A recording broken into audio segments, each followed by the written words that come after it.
It was raining the night I took the job. Not the kind of soft, gentle rain that makes you want to fall asleep, but the heavy, cold kind that soaks through your jacket and seeps into your bones. The parking lot of the old mall was almost empty, just a few scattered cars glinting under the flickering yellow lamps. The whole place looked dead, like a sleeping giant made of glass and concrete. I remember standing there for a moment staring at the dark building and thinking, something doesn't feel right. But the paycheck was too good to ignore. I've worked as a security guard most of my life. Gas stations, convenience stores, small shops, places where the worst thing you deal with is a drunk customer or a broken camera. It's not glamorous, but it pays the bills. When I saw the ad for a night shift at the local mall, I thought I'd finally stumbled on something better. The pay was great, the hours were manageable, and honestly, I figured it would be quiet. Just me, a few cameras, and the echo of my own footsteps. The interview happened fast. Too fast. Mr. Hensley, the mall manager, called me in the same day I applied. He was a thin man with deep lines under his eyes, like someone who hadn't slept properly in years. He barely looked at my resume. He just said, "Check the cameras every 15 to 30 minutes. Do hourly patrols. Keep the doors locked after midnight." Then he paused, rubbed his temples, and added, "And keep an eye on the escalators and the play area. Things happen there sometimes." Things I repeated, but he just waved it off like he regretted saying it. "Just kids sneaking in," he said, though his tone didn't match his words. There was something weary in his voice. Before I could ask more, he handed me a key and said, "Can you start tonight?" That was the first red flag. No paperwork, no background check, no orientation. Just come in tonight. But I needed the job. And besides, what could possibly go wrong in a closed mall? I drove home, tried to nap for a few hours, and came back just before 11. The rain hadn't stopped.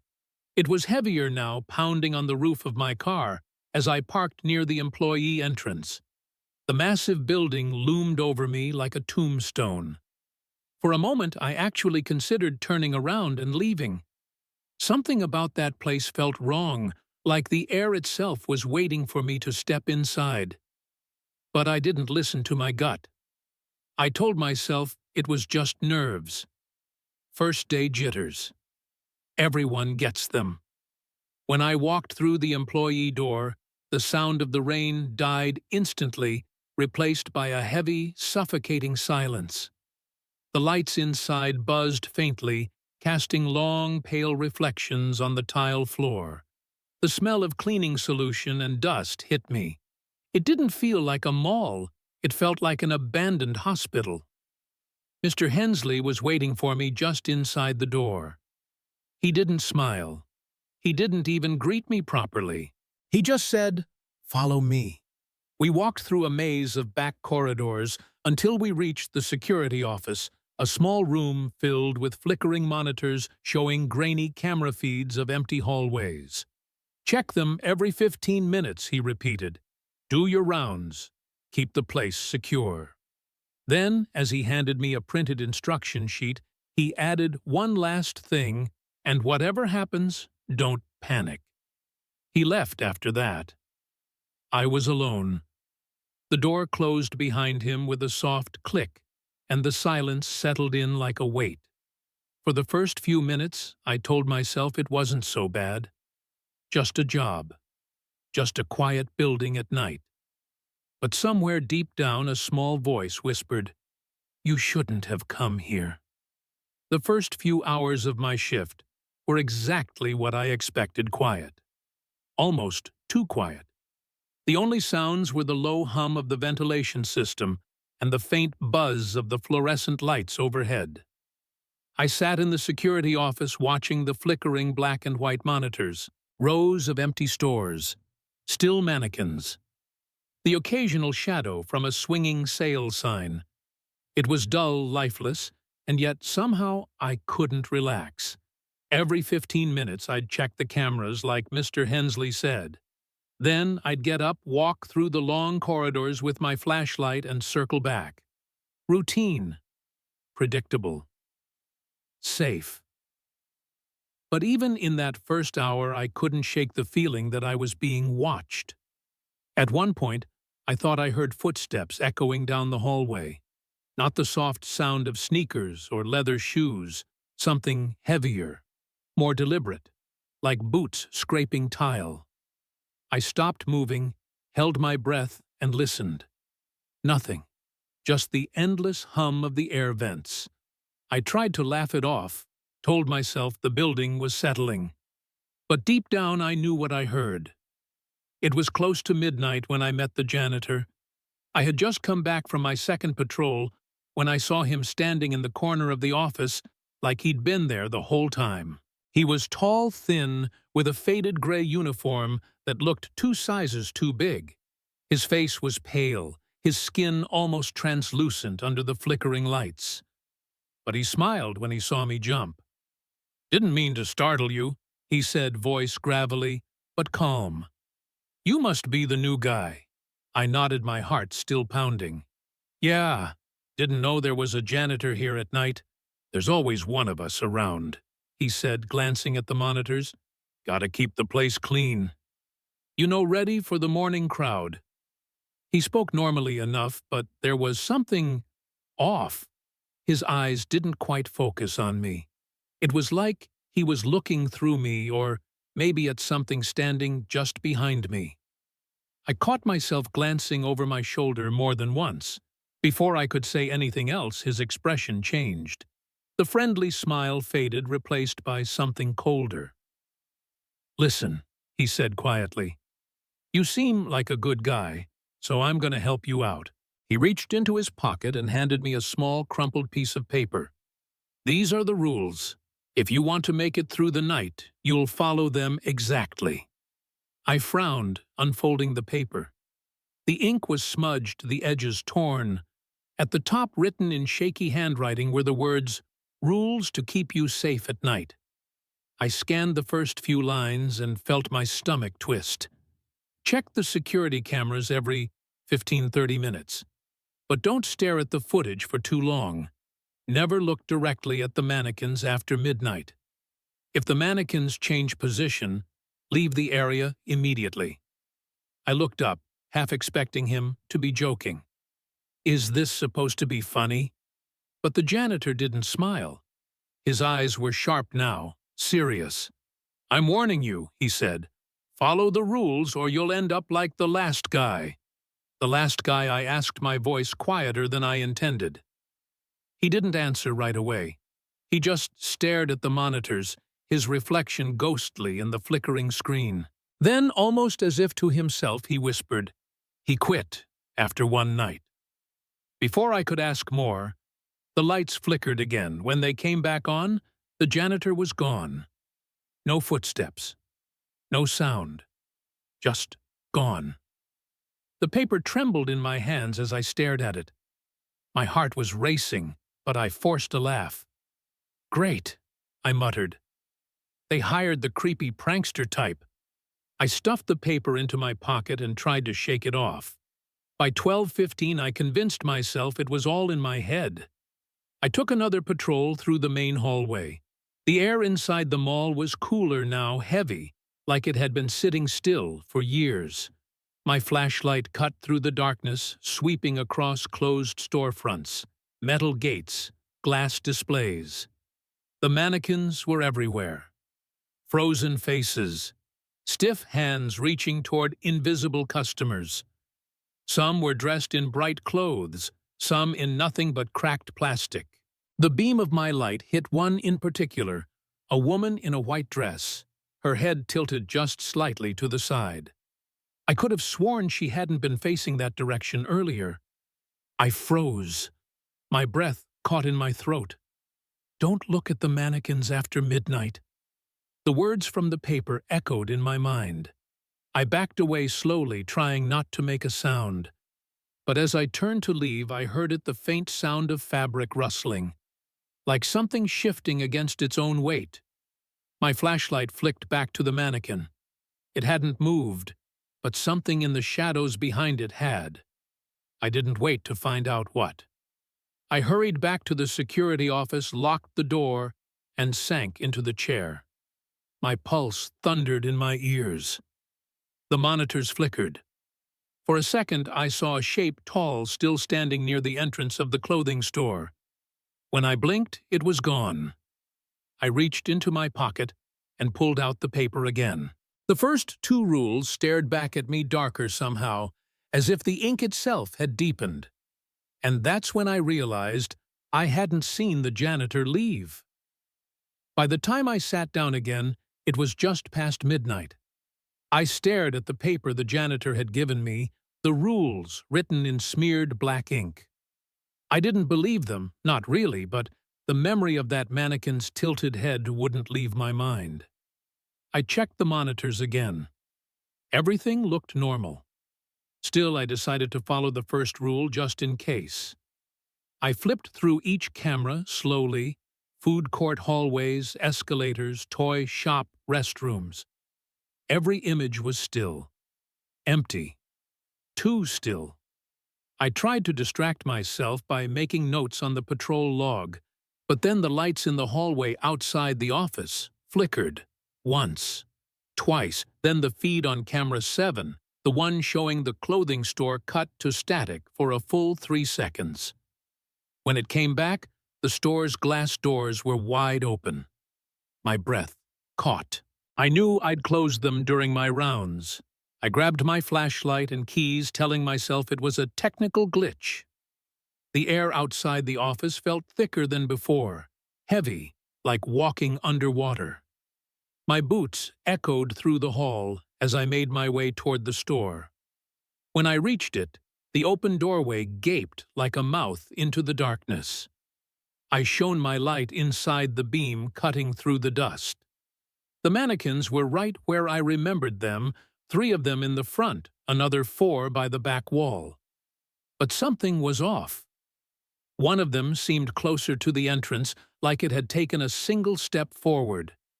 I froze, pulse thudding. My mind scrambled for logic. Maybe I just remembered wrong. Maybe the cleaning staff moved it earlier. Then came the sound, a faint shuffle of fabric, like someone adjusting their clothes in the dark. I swung my light toward it, but there was nothing there. Just the mannequins, their smooth white faces blank, expressionless. I forced myself to laugh, backing away slowly. "You're just tired," I whispered to no one. "You're imagining it." I turned to leave. That's when I heard it again. A scrape closer this time. I glanced over my shoulder and froze. One of the mannequins, the one in the white dress, was standing right in the middle of the aisle, directly facing me. I don't remember moving. 1 second I was staring at it, the next I was outside the store, backing away with my flashlight trembling in my hand. I didn't dare blink. I just kept moving backward, keeping my eyes on it. Then from behind me came another sound, footsteps. Not light ones. Heavy. Slow. The kind that dragged just a little, with every step like wood scraping across tile. I spun around. Nothing. The hallway was empty. My heart was hammering so hard I could feel it in my throat. I turned back toward the store. The mannequin was gone. That's when I ran. I don't even remember how far, just that I didn't stop until I reached the restroom hallway. I stumbled into the men's room, splashed cold water on my face, and stared at myself in the mirror. My reflection looked pale, sweaty eyes, wide with fear. I tried to slow my breathing, tried to convince myself none of it was real. Then I saw it. Behind me in the mirror's reflection stood a woman. Her back was to me. Her uniform looked like the janitor's, but her hair was long, dark, dripping wet, like she'd just come in from the rain. I blinked, spun around. The restroom was empty. I was alone.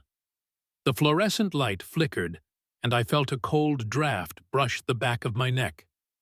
I didn't look again. I bolted out of there, heart pounding. Back in the hallway, I leaned against the wall, trying to steady myself. That's when I remembered the list. With shaking hands, I pulled it out of my pocket. The next rules were clearer now, like they'd been burned into the page. If a mannequin looks like it's following you, don't look back. If you look, it'll know you're aware. Avoid looking into the mirrors of the restroom. My stomach twisted. I'd already broken both. I shoved the paper back into my pocket and looked at my watch. 11:30 p.m. I froze. That couldn't be right. I'd started my patrol after midnight. I'd been gone at least 30 minutes, but the time had gone backward, flashed through my mind one I hadn't noticed before. If you check the time and it's earlier than the last time you looked, immediately return to the security office. I didn't need to read it twice. I ran. The hallway lights dimmed as I went, each bulb buzzing faintly before winking out behind me. My footsteps echoed louder than they should have, bouncing off the walls, chasing me down the corridor. When I finally reached the security office, I slammed the door, locked it, and collapsed into the chair. My hands were shaking so badly, I could barely hold the pen. The monitors flickered back to life one by one. The escalators still. The play area empty. But in the corner of one screen near the clothing store stood a figure, still as a statue, too tall to be human. Its head tilted upward toward the camera, though its face was lost in shadow. The feed glitched for a moment, static flashing across the screen. When it cleared, the figure was gone. The silence that followed was suffocating. The only sound left was the soft buzz of the monitors and the pounding of my own heart. That was the moment I realized the rules weren't a joke. They were warnings, and I'd already broken almost all of them. By the time I caught my breath, the clock on the wall read 1:07 a.m. I sat in the office trying to convince myself that I was safe behind the locked door. The monitors buzzed quietly, each one showing a slice of the mall's silent corridors, empty food courts, unmoving escalators. But I couldn't stop thinking about the figure I'd seen in the last feed, the tall shape that had stared up into the camera before vanishing. I forced myself to breathe slowly, to focus. I told myself that the mind plays tricks on you in the dark. Still, I couldn't shake the sense that something had changed. The air felt wrong, too heavy, too still. Then the lights above the office flickered once, twice, then everything went dark. The monitors blinked off, the hum of the ventilation stopped, and for a long moment there was only the sound of my own breathing. I reached for the flashlight, hands shaking, and the second the beam clicked on, the monitors came alive again, every screen flashing static. A high, whining buzz filled the room. I winced and looked away, remembering, don't stare at the footage for too long. I turned the volume down, and the static cut off all at once, leaving behind a silence that felt even worse. Then faintly, I heard something moving outside the office. Slow, dragging footsteps. I leaned toward the door, listening. They were coming from the far end of the hallway, soft at first, then louder, heavier, until they stopped right outside the door. 3 knocks. Sharp. Even. My heart leapt into my throat. A voice followed. "Hey, open up. It's the janitor. I just need to tell you something." I froze. The janitor. The same voice that had handed me the rules hours ago. For a moment, I almost reached for the handle almost. Then I remembered another line from the paper. Between 4:00 and 4:30 a.m. Lock the office. Don't open it for anyone. I glanced at the clock on the wall. 4:03 a.m. The knocking came again, louder now. "Come on," the voice said. "You've done well tonight. Let me in. I'll explain everything." I turned toward the monitors, The camera showing the hallway outside was working, but the image was empty. No one was there. "Can't you hear me?" the voice said, closer now, right against the door. "Don't ignore me." I checked the camera again, still nothing, but the knocking turned to pounding so hard the door began to rattle. I stumbled back from it, flashlight trembling in my hand. "Leave me alone," I shouted. For a few seconds, silence. Then a whisper, low and cruel, slid through the crack of the door. "You shouldn't have looked back." The sound froze my blood. And then, slowly, the lights outside the office came on one by one on the monitor. In the last camera frame, I saw him, the janitor, standing at the far end of the hall. He started walking toward the office, each step jerky and uneven, as if his limbs didn't bend right. When he reached the camera closest to the door, he stopped and stared straight into it. His smile stretched too wide. His eyes were nothing but black pits. He raised one hand and knocked on the lens from the inside of the screen. The sound echoed in the real world, the same rhythm 3 times against the office door. And then his body started to distort. The outline of him shimmered, breaking apart like smoke. His head tilted at an impossible angle, and with one last twitch, he dissolved into nothing. The feed went dark. For several minutes I couldn't move. My throat was dry, my fingers numb. I kept whispering to myself that it wasn't real, that I'd fallen asleep. But then another sound broke through the silence, the faint mechanical hum of the escalator. My heart stopped. If you hear an escalator running, do not investigate. Watch the area on the security cameras. I switched to the escalator feed. The screen flickered twice before settling on the image. One escalator was moving, grinding upward slowly, the rubber steps gleaming under the dim mall lights. At first, I didn't see anything on it. Then the camera autofocused, and I realized something was standing halfway up. It wasn't human. The figure was tall, impossibly tall, its limbs too long, its spine arched. Its skin looked stretched gray and smooth like wax. It stood motionless for a moment, then began to jerk forward with the movement of the escalator rising higher toward the second floor. The head turned not naturally, but in a slow, creaking twist, until its face was angled toward the camera. Even though the feed was grainy, I saw it clearly. No eyes, no mouth, just a dark hollow where its face should have been. The screen crackled. Static burst. I looked away instantly, squeezing my eyes shut. The buzzing stopped. When I dared to glance back, the escalator was still. Empty. I exhaled, shaking every nerve in my body, screaming for me to leave.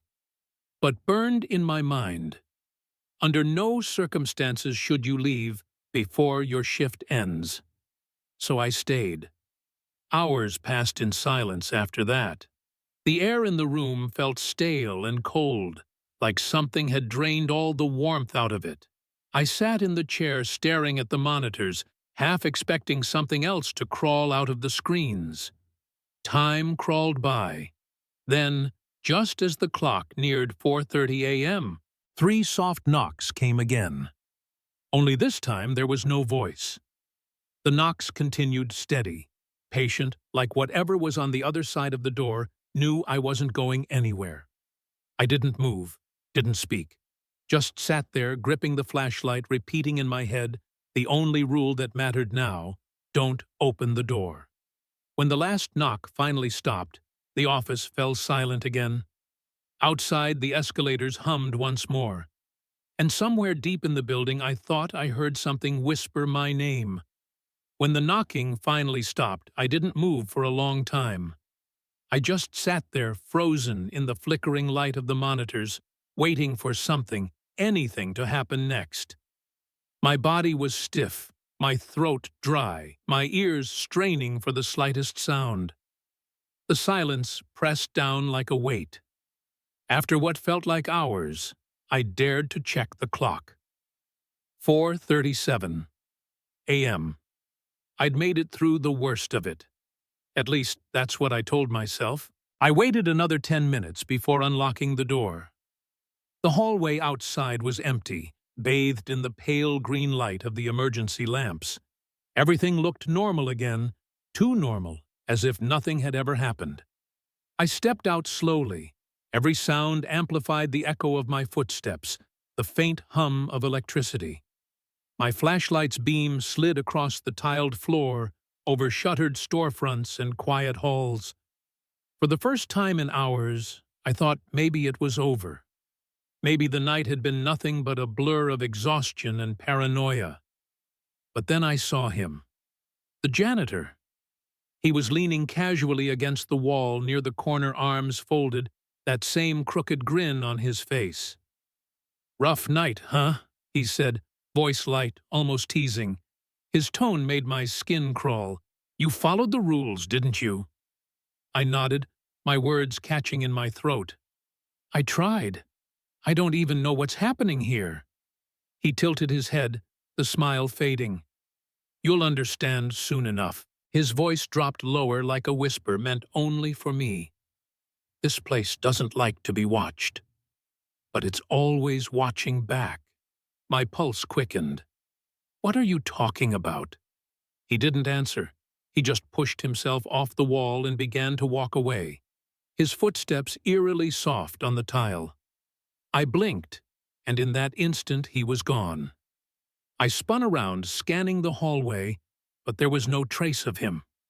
Just the soft hum of the lights and the emptiness of the mall. Then I heard it. A sound I hadn't heard all night, quiet sobbing. A woman's voice. It came from the clothing store where I'd seen the mannequins earlier. The crying was faint at first, muffled, almost gentle. But it grew clearer with each step I took. Flashed in my mind, if you hear someone crying in a dressing room, do not open the door.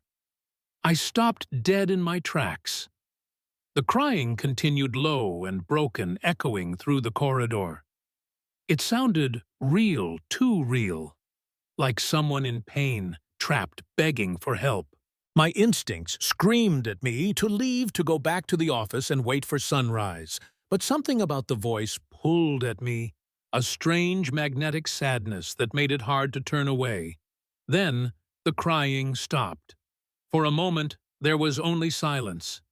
Then on the monitor strapped to my belt, the feed from the hallway flickered on its own.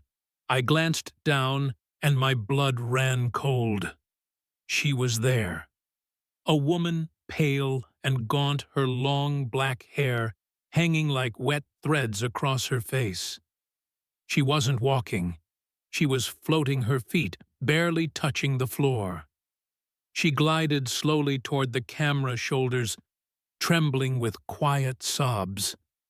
I couldn't move, couldn't breathe. The image glitched once, twice, and then she was gone. A second later, I heard it again. The crying, this time right behind me. I didn't turn. I didn't even breathe. I just ran. My footsteps thundered through the halls, echoing like gunshots. The crying followed louder now, sharper, chasing me through the corridors until I slammed back into the security office and locked the door. I collapsed against the wall, gasping. When I looked at the monitors again, she was there, standing outside the office door, motionless. Her hair hung over her face, her head twitching slightly with every flicker of the lights. I could see her on the camera feed just a few feet away. Then came the knock, soft, slow, deliberate. I clamped my hands over my ears, whispering over and over, "Don't open it. Don't open it." The knocking stopped. Silence, and then Mr. Hensley's voice. Calm, tired, human. "It's over, kid. Shift's done. Open up." I hesitated. My heart pounded. I checked the clock, 6:01 a.m. The first light of dawn bled through the high windows. On the monitor, I saw him standing outside the door just like before. Normal. Breathing real. I unlocked the door slowly. He stepped in, gave me a worried look. "You okay? You look like you've seen a ghost." I almost laughed. "Something like that." He frowned, then said, "You're pale as hell. Go home. Get some rest." I nodded, grabbed my jacket, and stopped at the door. "What about the janitor?" I asked quietly. Mr. Hensley looked confused. "What janitor? The one who works nights," I said. Old guy gray uniform gave me a list of rules. "There's no night janitor," he cut in, shaking his head. "No one works here except you." My mouth went dry. The rule sheet in my pocket felt like it was burning. I didn't say another word. I handed him my keys, quit on the spot, and walked out into the cold morning light. As I drove away, the mall loomed in the rearview mirror, still and lifeless in the dawn. But just before I turned the corner, I saw something move one of the escalators, running all by itself. And standing at the bottom, watching me leave, was a figure in a gray uniform, smiling faintly through the glass. I never went back to that mall. I didn't even go back to pick up my last paycheck. For weeks after that night, I couldn't sleep without leaving the lights on. Every time I closed my eyes, I saw them, the mannequins, the pale woman by the door, the janitor's hollow smile. I tried to tell myself it was just exhaustion, that my mind had broken under the weight of too many night shifts. But deep down I knew better. Something in that building wasn't human. Something old. Something that didn't want to be seen. For a while I thought I'd left it all behind. I found another job, daytime, only small office complex. Normal. Safe. But the nightmares didn't stop. In them, I was always back in the security room, staring at those flickering monitors. Sometimes, when I wake up, I swear I still hear the faint hum of the escalator. A few months later, curiosity got the better of me. I tried to look up the mall online. The official website was gone. Local news pages said it had closed for renovations, but there were no updates after that. No reopening date, no contact numbers, just silence. Then about a week after that, I got a package in the mail. No return address.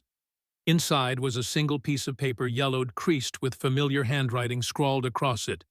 At the top it said, "Never tell anyone what you saw." No explanation. No note. Just that. I burned the paper that night, watched it curl into ash in the kitchen sink.